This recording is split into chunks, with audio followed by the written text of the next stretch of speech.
Shalom Aleichem, que a paz seja contigo. Queridos, é um prazer estarmos juntos novamente para mais uma aula e eu quero orar neste momento com você e eu espero que o Espírito do Senhor me dê a graça de alcançar o meu objetivo nesta aula. Eu sei que o tempero que eu preparei na cozinha é bem terrível, é forte. Espero que você consiga digerir este alimento e que eu consiga alimentar o seu instinto de liderança, fortalecê-lo. Permita-me orar contigo. Ó Deus de Israel, obrigado por ser o nosso Deus. Tu és o Senhor de toda a ciência, nos ajuda por bondade, abençoando a mim e a cada um dos meus irmãos. Toca, Deus, na nossa mente, desfaz toda a toxina que produz o cansaço físico e mental, mas que a nossa mentalidade esteja à disposição para receber a Tua palavra.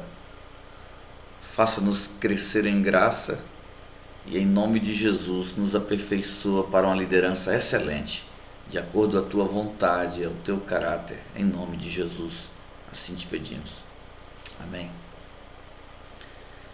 Eu quero iniciar a aula de hoje usando um texto de Paulo aos Gálatas, capítulo de número 5, o versículo de número 22 e 23.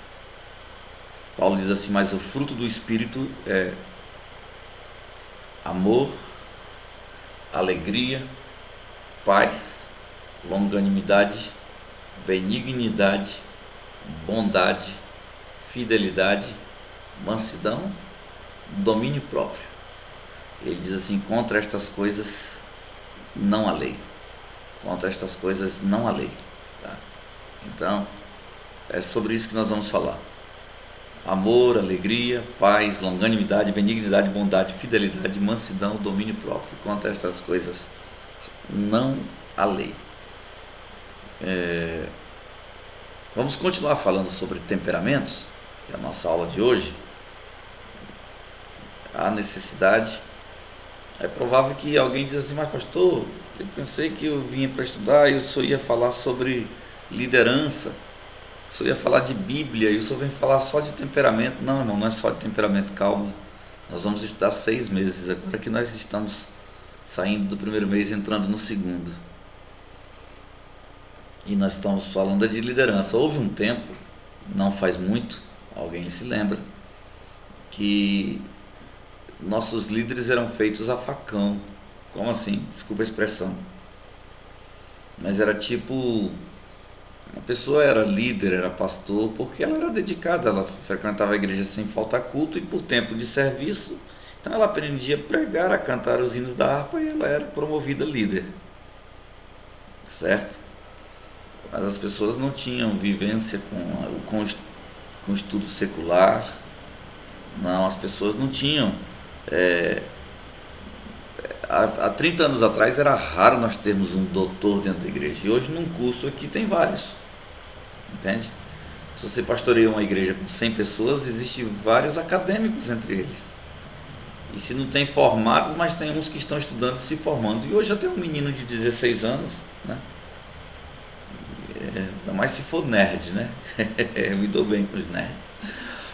Pois é. Eu me lembro de uma irmã que, afadigada da vida, trabalhando só em casa, nos serviços domésticos, ela disse: eu já não aguento mais, é só fazer comida e lavar roupa, fazer comida, eu não aguento mais cozinha. E ela passou no centro, numa instituição do governo, e ela viu que curso de gastronomia grátis. Venha estudar gastronomia e tenha uma excelente profissão. E ela foi lá: é verdade que gastronomia é um curso grátis? Não vou pagar nada? Não, senhora, nem o material de estudo. Eu quero me inscrever. E ela fez a inscrição. E ela foi no dia, vestiu uma roupa chique, um perfume top, e ela foi para fazer o curso de gastronomia. Chegou lá, levaram ela para a cozinha. E ela ficou olhando e disse: o que eu vim fazer aqui? A senhora não se inscreveu? para fazer gastronomia? Sim. E o que é gastronomia? A senhora vai aprender a cozinhar. Ela xingou a mãe de Satanás. Ela disse: eu já cozinho a minha vida inteira. Achei que vocês iam me dar um escritório com ar-condicionado para mim me sentar de trás de uma mesa com um computador. Queria ter uma profissão digna. E vocês acham que eu tenho que cozinhar? A pessoa queria uma profissão, ela ouviu o nome gastronomia, gostou e não sabia nem do que se tratava. E me perdoe se você está dizendo assim: eu pensei que o senhor ia falar de Bíblia, porque era um curso teológico especializado em liderança cristã, e agora o senhor vem me falar de psicologia. Pois é, talvez você seja igual a moça que queria estudar gastronomia, mas não queria fazer comida. Você quer ser líder? Você precisa entender um pouco sobre seu próprio psicológico e sobre a psicologia das pessoas. Mas será que é tão importante mesmo esse estudo sobre temperamentos? Sim. Mas hoje eu quero trazer um paralelo com Bíblia, se mantendo nesse texto que eu recitei no início da aula. Eu quero falar sobre você aprendendo como lidar com temperamentos pelos frutos do Espírito. Isso é interessante. Lidar com temperamentos pelos frutos do Espírito. O que você pode se esperar deste ensino sobre temperamentos? Primeiro, saber. Você deve saber o que é temperamento. Você já sabe o que é temperamento? O que é temperamento? Consegue fazer uma definição do que é temperamento? Você precisa também descobrir qual o seu temperamento predominante. Você tem temperamentos secundários, mas você tem o temperamento predominante. Já descobriu qual é o seu? Você já sabe o que é temperamento e já descobriu o seu temperamento? E você precisa ainda compreender que se o homem não buscar em Deus a solução para as fraquezas do seu temperamento, ele poderá viver uma vida hipócrita, uma vida com máscaras. Falar em máscaras, né? Tem tanta gente usando máscara e parece que estão acostumando. Mas sabe o que eu achei interessante nessa pandemia? Não sei se foi só eu que tive essa sensação, mas parece que as pessoas elas estão olhando mais no olho uma das outras agora. Acho que é porque a máscara tampa tudo, né? E o que sobrou do rosto foi só o olhar, né? Ou talvez algumas pessoas que tamparam metade da cara com máscaras, né? E elas, metade da cara tampada com máscara, que tá a minha, né? E tudo que sobrou foi só o olho, né? Então as pessoas, no lugar de ficar olhando para o pano, elas terminam olhando para o olhar. Ou talvez alguém pense assim, né? Que agora eu posso olhar na cara porque minha cara está coberta, mas cobriu foi só a boca e o nariz, tá, irmão? Mas é bom olhar no olho. Você possibilita as pessoas medirem um pouco a intensidade da sua sinceridade, da sua serenidade, a identificar e fazer uma melhor leitura da sua linguagem corporal. Líderes, olhe no olho, tá bom? Olhe no olho e compreenda que se o homem não buscar em Deus a solução para as fraquezas do seu temperamento, ele poderá viver uma vida hipócrita, uma vida com máscaras. Então, vamos para frente. Mas você precisa aprender ainda o mais importante. Você precisa entender que sem o fruto do Espírito, não há como tratar as fraquezas. Os contras do seu temperamento, não tem como tratar sem fruto do Espírito. E muito menos você tem como usar os prós do seu temperamento na obra de Deus, sem frutos do Espírito. Aí está, se você quiser fazer uma listinha, os frutos do Espírito: amor, alegria, paz, longanimidade, benignidade, bondade, fidelidade, mansidão e domínio próprio. Tá bom? O que é temperamento? Vamos responder as perguntas, né? O que é temperamento? Temperamento é a combinação de características transmitidas pela genes. Combinação de características que se passam pela genética, que subconscientemente afetam o procedimento das pessoas.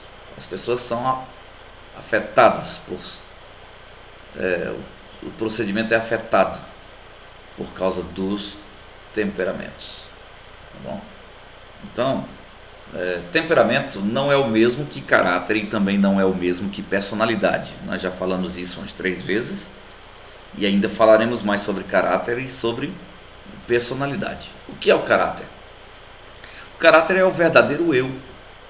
Ele é o resultado do temperamento natural, trabalhado pela disciplina e educação, recebida principalmente na infância. Viu? Isso é caráter. Tá bom? O caráter é o verdadeiro eu. É o resultado, sim, do temperamento, claro, mas temperamento trabalhado pela disciplina e pela educação, recebidos principalmente na infância. Tá? Também pelo comportamento básico, crenças, princípios e motivações. Nesse comportamento básico aqui de crenças e princípios entra a espiritualidade, a fé, a religião. A religião muda caráter, ainda que algumas pessoas não acreditam. Mas eu sempre digo, a palavra de Deus, por causa dela, assassinos tornam-se dóceis. Ladrões tornam-se pessoas confiáveis. Homens ríspidos, rudes, truculentos tornam-se amáveis. Tá? Porque Deus transforma a vida das pessoas por meio da palavra. Mas claro, precisa com disciplina e com educação e por meio de fé, crenças, princípios. Porque isso é caráter. Aqui dentro do curso tem pessoas que conhecem alguns países da Europa e ainda existem lugares na Europa, por exemplo, que você passa numa cidadezinha pequenininha, né, do leste europeu, aí você para numa cidadezinha pequena e num posto de gasolina, não tem frentista, é você mesmo vai abastecer. E você coloca, digamos, 49 euros no carro, gasolina. Como tem 2, 3 carros querendo usar a mesma bomba, você sai, coloca o seu carro no estacionamento, você vai no banheiro, depois vai no lanche, toma um café. Meia hora depois você passa no caixa e fala para a moça que na bomba de número 3 você abasteceu 49 euros. E ela não tem como conferir. E as pessoas, pasmem, não roubam. Mesmo grande parte da população sendo satanistas e não roubam. Agora, pasmem, tem lugares que os brasileiros chegaram. Mas é crente, pastor, crente. Tem gente aqui dentro do grupo que sabe o que eu estou falando. A Irlanda era assim até 2003, até os brasileiros chegarem. Mudou tudo. O cidadão é crente, é obreiro, às vezes é pastor, mas 49 euros, não, eu coloquei 20 euros, entendeu? Não estou generalizando, me entenda. Estou falando que é questão de caráter, Tem algumas pessoas que nem a sua fé e espiritualidade, porque é fingida, não deixou mudar o seu caráter. Mas o caráter, ele é o verdadeiro eu. Ele é o resultado do temperamento natural trabalhado pela disciplina e educação recebida, tá bom? Educação recebida principalmente na infância. E também pelos comportamentos básicos, crenças, princípios e motivações. Agora, a personalidade é o semblante externo de nós mesmos, que pode ser ou não igual ao nosso caráter, dependendo de quão autênticos somos ou sejamos. Tem pessoas que têm capacidade de fingir mais. Você pensa que ela é uma coisa, mas ela é outra, né? Então, vamos continuar com a nossa aula. Continuando falando dos temperamentos, são 4. Você já viu aí, ó, sanguíneo, amarelo, né?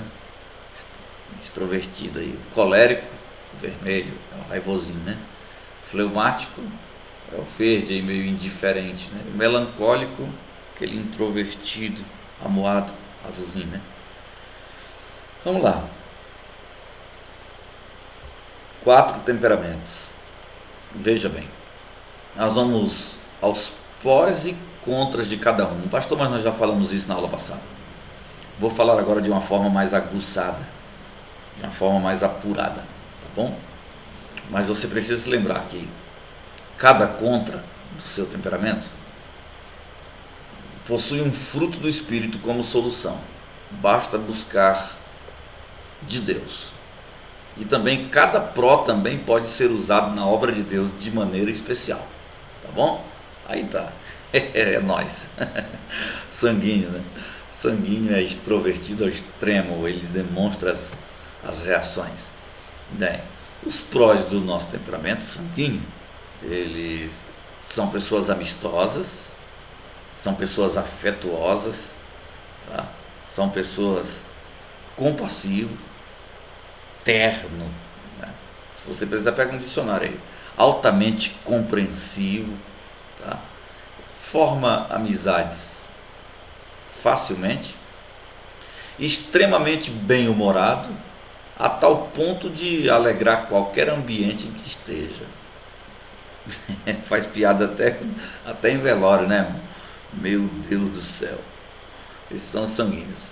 Agora olha os contras aí, ó, do temperamento dos sanguíneos. Turbulento, desorganizado. Ele tende a agir belicosamente. Esse bélico vem de guerra, tá? Armamento bélico. Ele tende a agir belicosamente em direção errada, com ímpeto em direção errada, por sua falta de análise, que ele é muito ligeiro no raciocínio. Ele tem dificuldades em concentrar-se na leitura da palavra de Deus. Ele vagueia de pensamento muito rápido, tá? Ativo, eufórico, o que impede de ter uma rotina, logo impede a sua produtividade. Ele é pusilânime, ou seja, ele é volúvel, ele consegue mudar de opinião rapidamente, ele desiste, ele é sem coragem, né?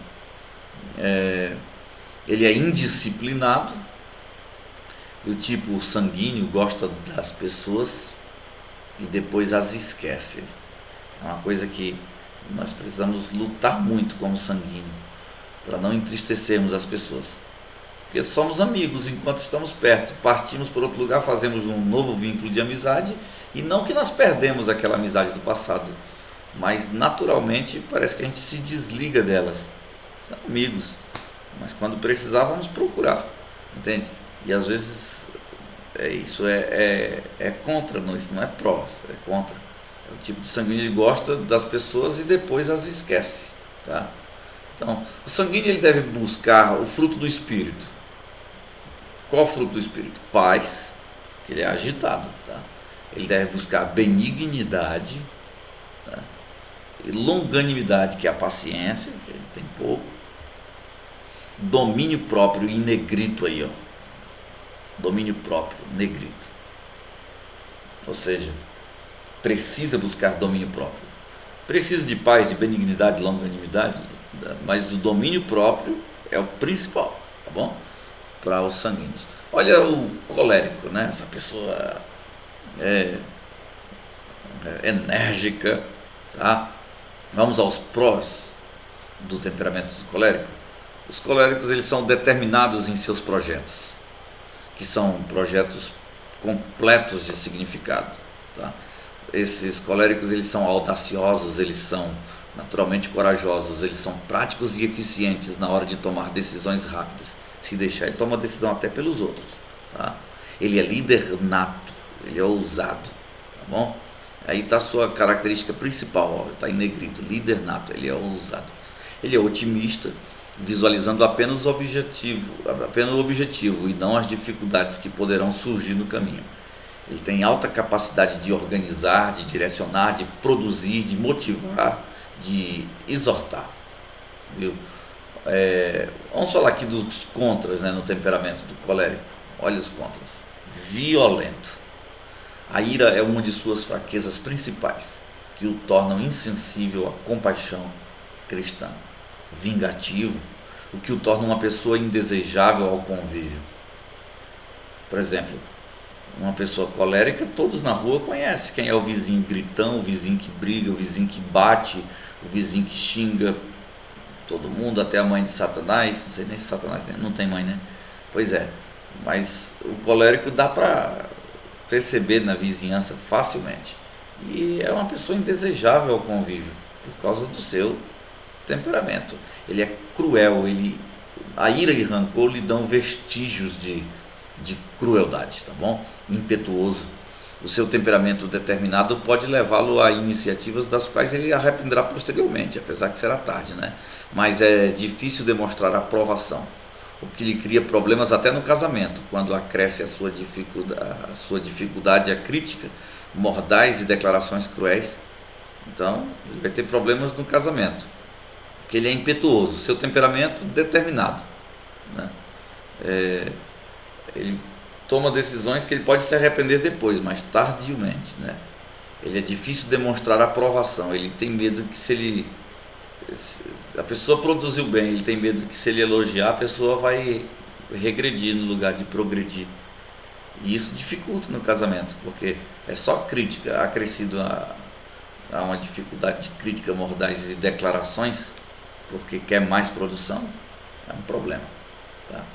Então, o colérico ele é autossuficiente, a sua autoconfiança excessiva pode torná-lo arrogante, mandão, prepotente. O colérico ele utiliza as pessoas para o seu benefício próprio e mais tarde ele as ignora, tá bom? O colérico eles devem buscar o fruto do espírito, amor, eles devem buscar a paz, eles devem buscar a longanimidade, que é a mesma coisa que paciência, bondade, que é a mesma coisa que gentileza, a benignidade, né, que é o ato de ser bom, de ser benigno, de fazer o bem, né? O domínio próprio, que é a temperança, mas principalmente precisa buscar a mansidão, tá bom? Esse é o principal que o colérico precisa buscar. Vamos falar do fleumático. A chuva está caindo, situação aí, mas ele não se importa muito com a situação que está acontecendo ao seu redor, não. Ele é muito concentrado, tá? Vamos aos prós do temperamento dos fleumáticos. Eles são espirituosos, com imperturbável humor, tá bom? Imperturbável humor. É digno de confiança. Ele pode contar com ele é fiel por natureza, tá? Mesmo sem tender ao envolvimento em demasia com o próximo, tá? Ele é prático, ele trabalha bem sob pressão, tem hábitos metódicos de organização, ele é eficiente com padrões elevados de zelo e de precisão, tá bom?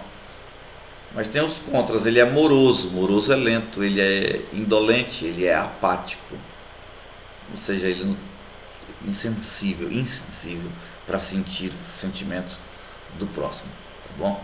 Ele é indiferente para com os outros, pensa mais em si, ele tem falta de motivação, tá? E ele é provocador. Só para você ter uma ideia, se um sanguíneo entra animado, o fleumático torna-se distante e frio, tipo assim, não sei que estão rindo dessa piada, não vejo graça nenhuma nisso, ele torna-se distante e frio. Melancólico, se mostrar otimista, ele provoca logo um otimismo exagerado, né?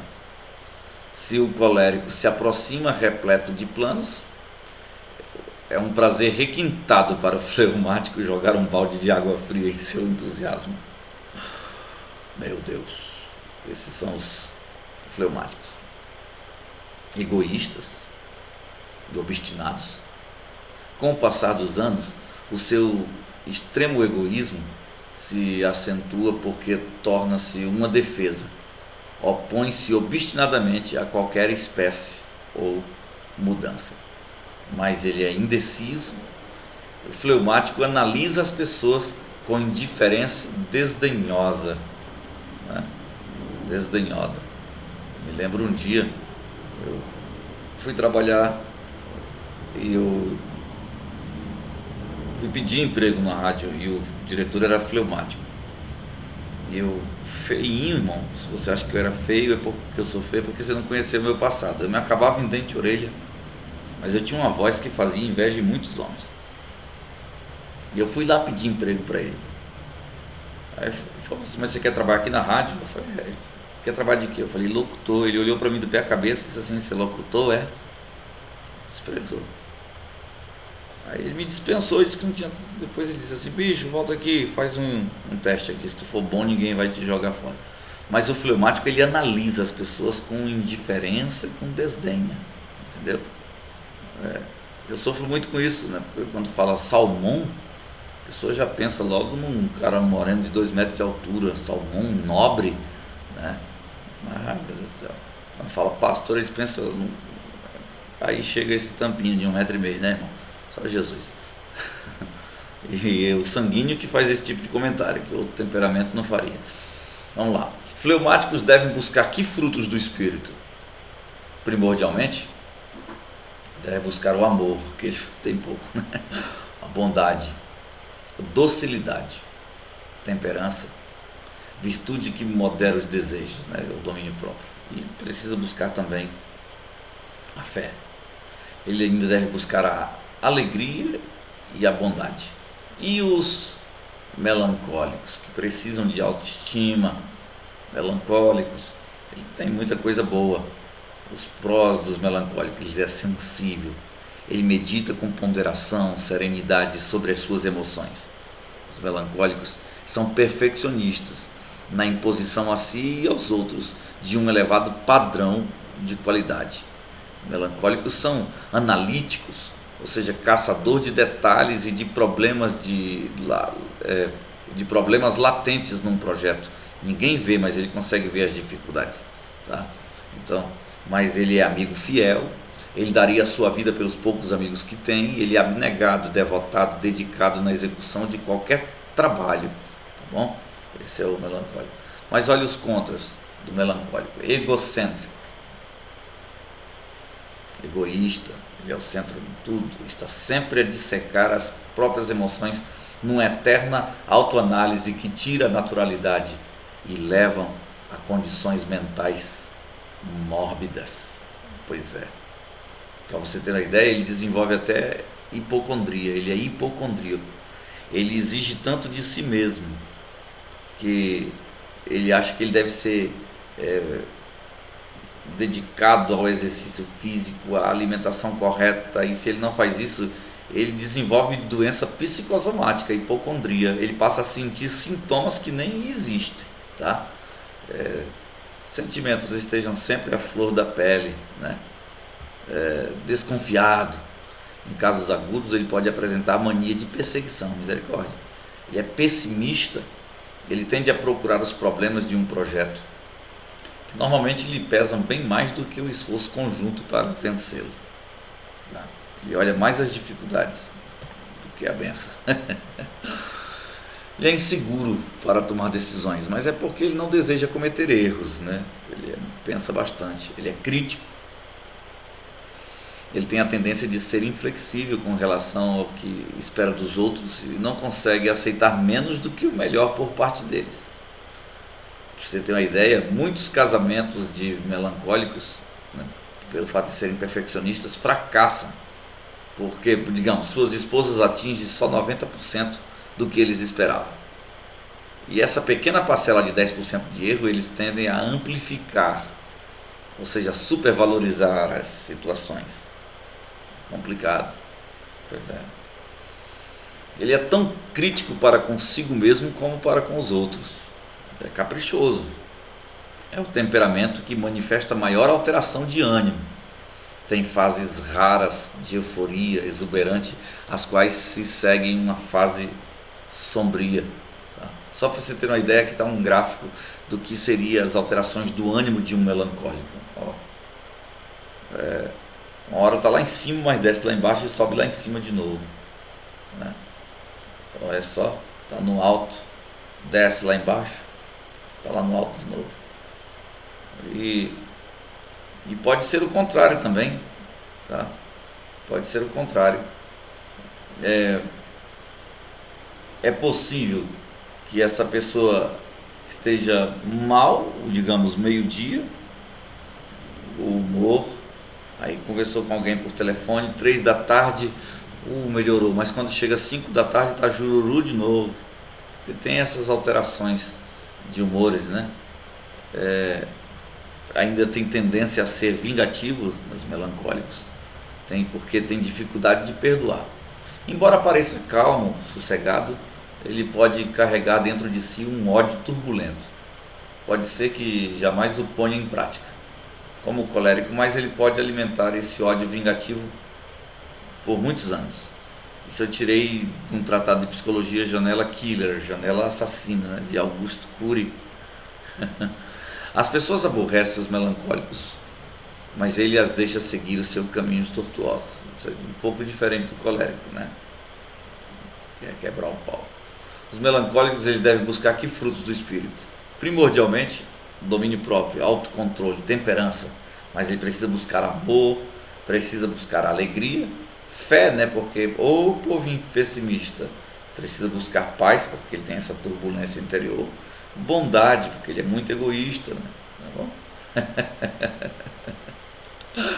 Vamos lá.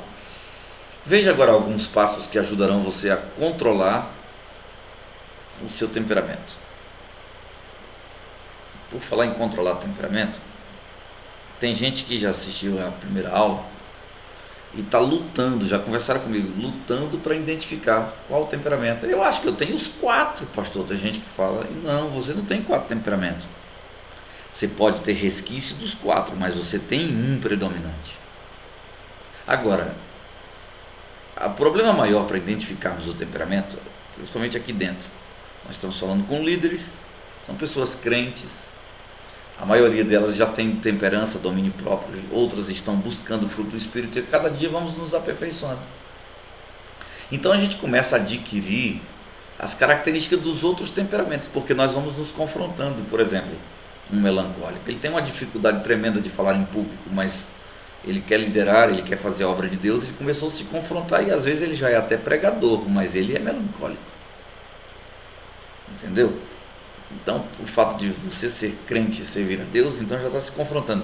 Então é por isso que algumas pessoas têm dificuldade, mas porque ela já tem resquício dos 4 temperamentos, porque ela está se moldando. Mas se for olhar para a carnalidade, ainda existe um leãozinho aí que, se for alimentado, vira uma fera, meu Deus do céu. Mas você tem sim um temperamento dominante. Então veja agora alguns passos que lhe ajudarão a controlar o seu temperamento, tá bom? Primeiro passo, estudar.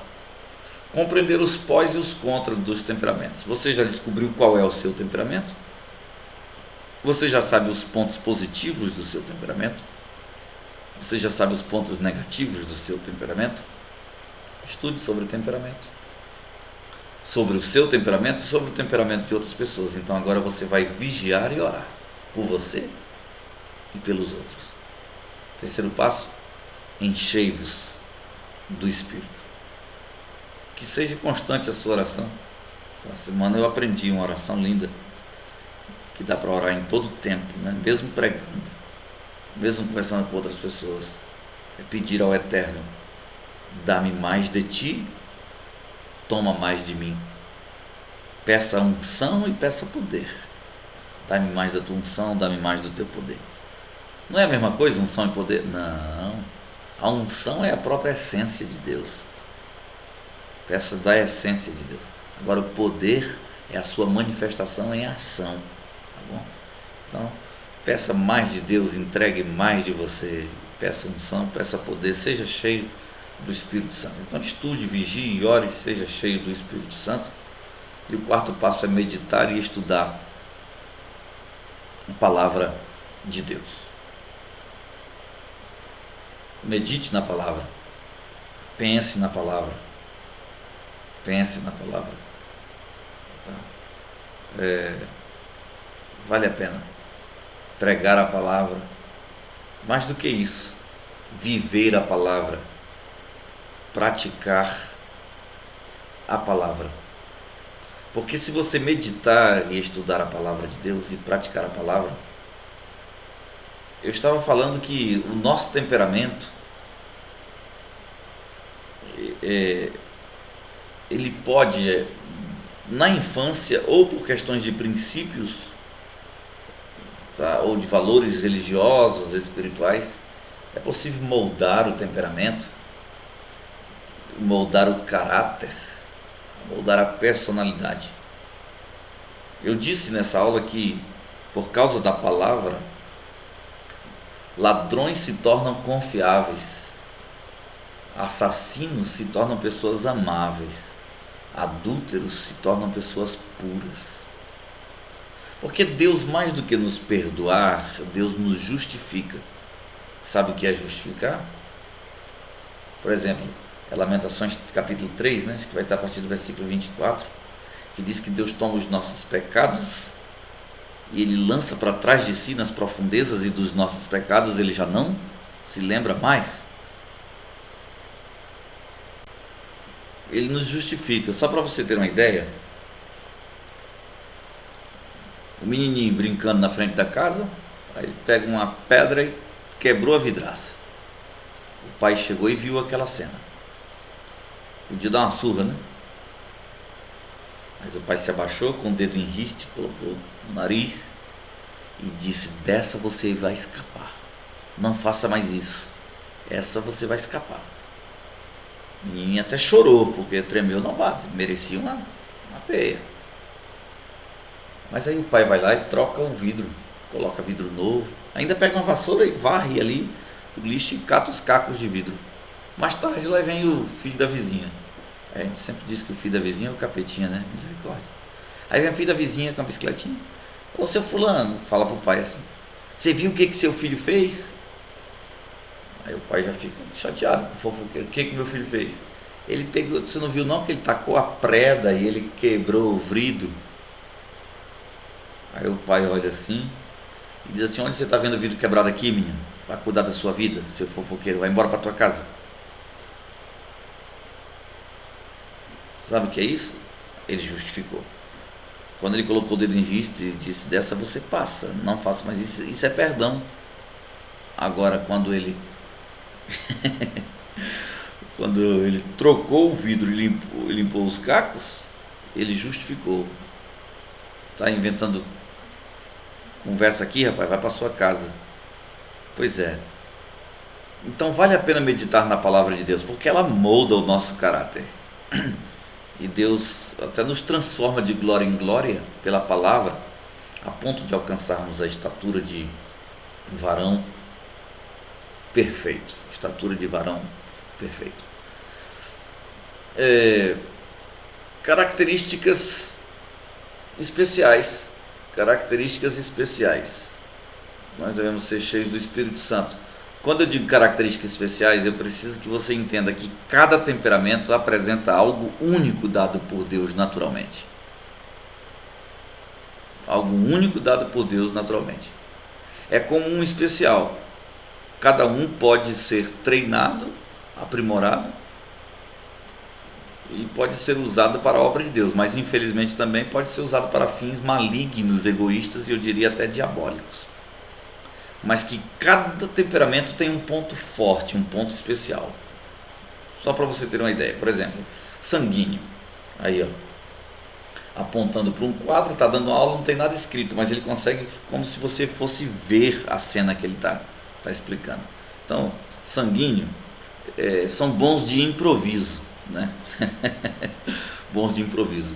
Por sua alta capacidade expressiva, o sanguíneo ele pode expressar não somente sentimentos, mas teorias, matérias e coisas difíceis de se explicar. A gente aprende e a gente diz assim: nossa, mas demora 1 ano para me ensinar isso. A gente vai e desenvolve um método mais fácil. A gente pega matérias difíceis e faz elas de uma forma simplificada. Por exemplo, o teclado é grande, né? Mas é dividido só, cheio de teclas brancas e pretas. Aí é 2 pretas, 2, 3, 2, 3, 2, 3. Se você colocar o dedão ali, ó, tem 2 teclas pretas, coloca o dedão no começo ali, você já achou o dó. Aí você, a partir dali, conta 4 teclas, 1, 2, 3, 4 e aperta. Conta 3, 1, 2, 3 e aperta. Você fez a nota dó inteira. Não importa a nota que você quer fazer um Fá sustenido, coloca o dedo no Fá sustenido, conta 4 e aperta, depois conta 3. com esse método 4 e 3 você faz qualquer nota do teclado. É claro que está difícil de eu explicar assim, mas o que eu quero dizer é que a gente pega uma pessoa, por exemplo, eu sou músico bom? Não, não sou. Mas o tanto que eu sei, eu consigo ensinar e a pessoa em 3 meses faz tudo que eu faço. Entende? Então, coisas difíceis de se explicar, o sanguíneo explica com facilidade. O sanguíneo ele tem uma capacidade especial de improvisar, ou seja, qualquer coisa ele pode aprender, ele pode também ensinar, tornando simples a tarefa para qualquer uma pessoa entender. Mesmo que a matéria é difícil, a gente consegue falar na linguagem simplificada. Agora olha o colérico, seu ponto especial, diferencial. O colérico, ele já nasce com instinto de liderança. Analisando os pós do colérico, logo se percebe que ele apresenta alta facilidade de liderança. Coléricos são feitos naturalmente para liderar. Eles desenvolvem, ou seja, para liderar e para desenvolver e fazer prosperar tudo que tocam. Tá bom? Então, coléricos são líderes natos. E os fleumáticos? Essa capa de proteção, né? Fleumáticos, né? Defesa. Fleumáticos são excelentes muralhas espirituais. Com o aprimoramento, eles podem fazer a obra de Deus em absolutamente qualquer situação. Não importa quão difícil seja a tarefa, para os fleumáticos, foram criados para suportá-la. Então eles aguentam pressão. Fleumáticos, eles conseguem dissipar as investidas do inimigo com o escudo da fé e continuar em frente. Aí tá, e o melancólico soltando um Kamehameha, poder pelas mãos, né? Kamehameha, explosão. Os melancólicos são catalisadores de emoções. Ao contrário dos fleumáticos, eles não dissipam investidas, ou seja, toda a pressão que é aplicada nos melancólicos, eles retêm, eles armazenam, eles explodem, né? Pode, por exemplo, ataques malignos, tribulações, exemplo de tudo isso aí, eles conseguem reter, eles conseguem armazenar. Agora pode esperar que eles vão explodir a qualquer momento. Qualquer momento, esses melancólicos eles têm a capacidade de guardar esses sentimentos que são investidos nele e depois de um certo período explodir tudo que for armazenado contra um alvo, entendeu? Então eles criam coisas criativas, né? Assim, estupendas. Nossa! Então nós precisamos entender que além dos temperamentos, nós podemos entender que existe 4 intenções. Uma cruz: foco na tarefa, foco nas pessoas, passividade, agressividade. Então nós vamos analisar isso aqui sobre a intenção de fazer a coisa certa, a intenção de finalizar a tarefa, a intenção de integrar-se às pessoas, a intenção de ser reconhecido, né? O que são as 4 intenções? Vamos lá. Todo comportamento ele tem uma intenção básica a ser atingida. 4 intenções. Quais são as intenções a ser atingidas? Uns querem finalizar a tarefa. Outros, perfeccionistas, não, vamos finalizar, mas fazendo a coisa certa. Outros, eles querem integrar-se às pessoas, né? Não, vamos fazer porque todo mundo faz, e se eu não fizer, eu não vou ser aceito, se eu não fizer, então qualquer pessoa pode fazer, então eu também posso. Ele quer se integrar às pessoas. E o outro, não, vou fazer porque vão reconhecer que eu dei conta de fazer, quer ser reconhecido, né? Então, durante períodos de dificuldades ou estresse, as pessoas tendem a sair da sua zona de conforto, da sua zona de normalidade, e tornam-se mais passivas ou agressivas, dependendo do seu foco tradicional. Então veja, passivas ou agressivas. Quando estas intenções são ameaçadas ou frustradas, problemas podem aparecer. Olha só, vamos entender aí as quatro intenções. O foco de atenção pode se voltar para tarefas ou para pessoas. Então olha aqui, agressividade ou passividade. Em relação, ou seja, foco nas tarefas, determinação corajosa ou retirada. Surgiu uma tarefa, ou você é agressivo ou passivamente.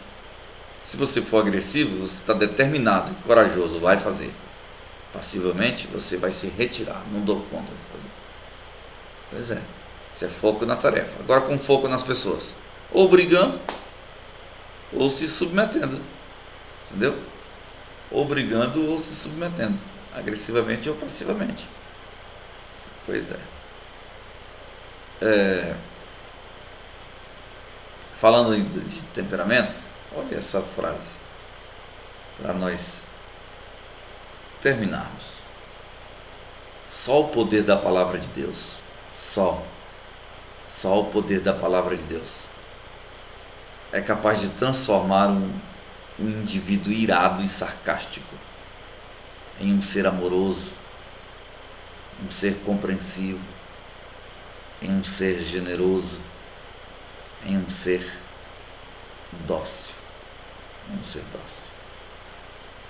Tá?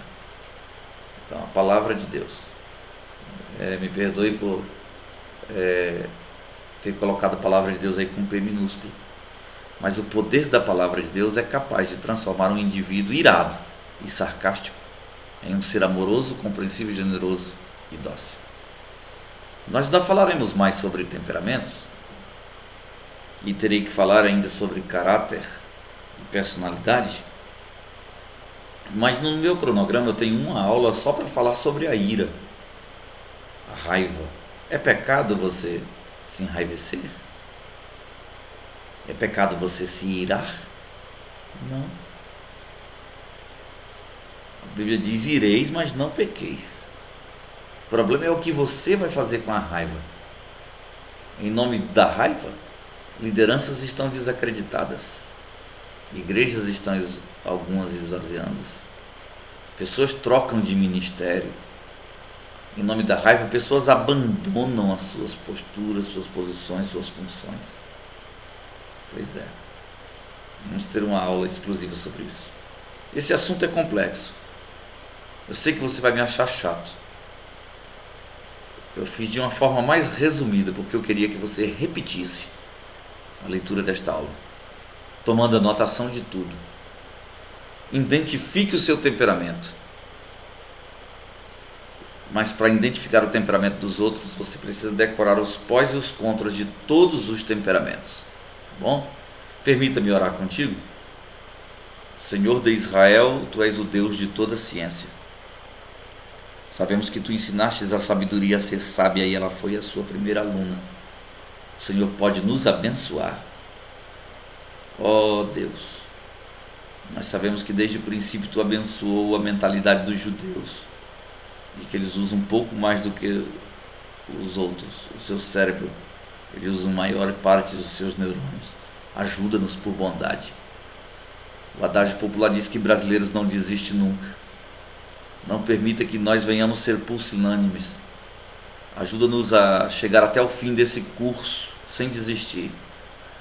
E que o Senhor possa moldar em nós o Teu caráter, Teu querer, a Tua vontade. Para alcançarmos a estatura de varão perfeito, para sermos líderes de excelência, para a glória do Teu nome, para engrandecimento do Teu reino. Seja sobre os meus irmãos a Tua bênção, seja sobre os meus irmãos a Tua bondade, em nome de Jesus. Bishema Yeshua. Repita esta aula, tá bom? Deus te abençoe muito, em o nome do Senhor.